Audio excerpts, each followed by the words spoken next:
Les instruments de célioscopie seront introduits à l'intérieur de la cavité abdominale par ce dispositif qui s'appelle un trocar, qui traverse, lui, la paroi abdominale et qui permet d'insérer l'instrument à l'intérieur de l'abdomen et de réaliser l'intervention. Ces instruments, les voici, de la petite pince pour tenir une aiguille à la paire de ciseaux, avec un maniement ultra précis pour conserver la finesse du geste chirurgical.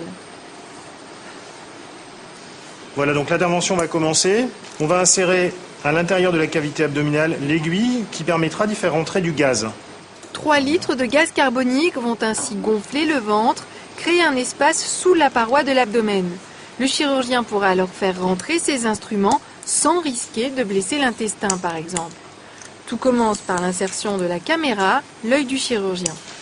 On va contrôler immédiatement l'intérieur de la cavité abdominale, ce qui permet de vérifier le bon positionnement de notre trocar. La caméra va surtout permettre d'installer l'ensemble du dispositif en toute sécurité. Le principe est celui d'une cible.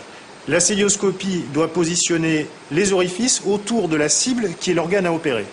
Donc, pour cette opération sur la vésicule biliaire qui est située en haut et à gauche de la cavité abdominale, nous allons positionner les trocars à distance de manière circulaire. Si l'intervention avait concerné l'appendice, qui est en bas à droite, nous aurions positionné les instruments différemment, de manière circulaire autour de l'appendice.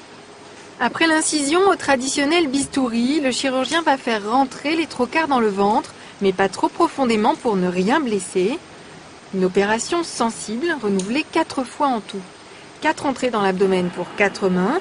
L'assistante guide la caméra, éclaire les gestes du chirurgien. Aujourd'hui, il s'agit d'enlever la vésicule, ici en bas à gauche. Le dispositif d'extraction est étonnant, un sac roulé dans ce tube blanc. Voilà le sac qui est inséré dans la cavité abdominale. Il était replié sur lui-même pour pouvoir être rentré par un des orifices. Je l'ai ouvert, je l'ai déployé.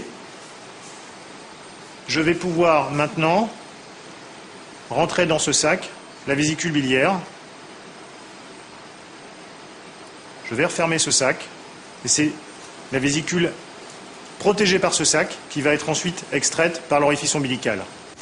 Le chirurgien tire un peu fortement pour passer à travers les solides muscles abdominaux du patient. Des muscles très peu sectionnés qui sont recousus ici en profondeur pour tout préserver au maximum. Avec cette célioscopie qui est maintenant terminée, nous avons 2 orifices de 1 cm et 2 de 5 mm, ce qui fait un total de 3 cm. Avec une intervention conventionnelle, une incision sous les côtes, l'incision aurait été d'environ 5 à 6 cm au minimum. Et ces toutes petites plaies vont même se contenter d'un peu de colle cicatrisante pour se refermer.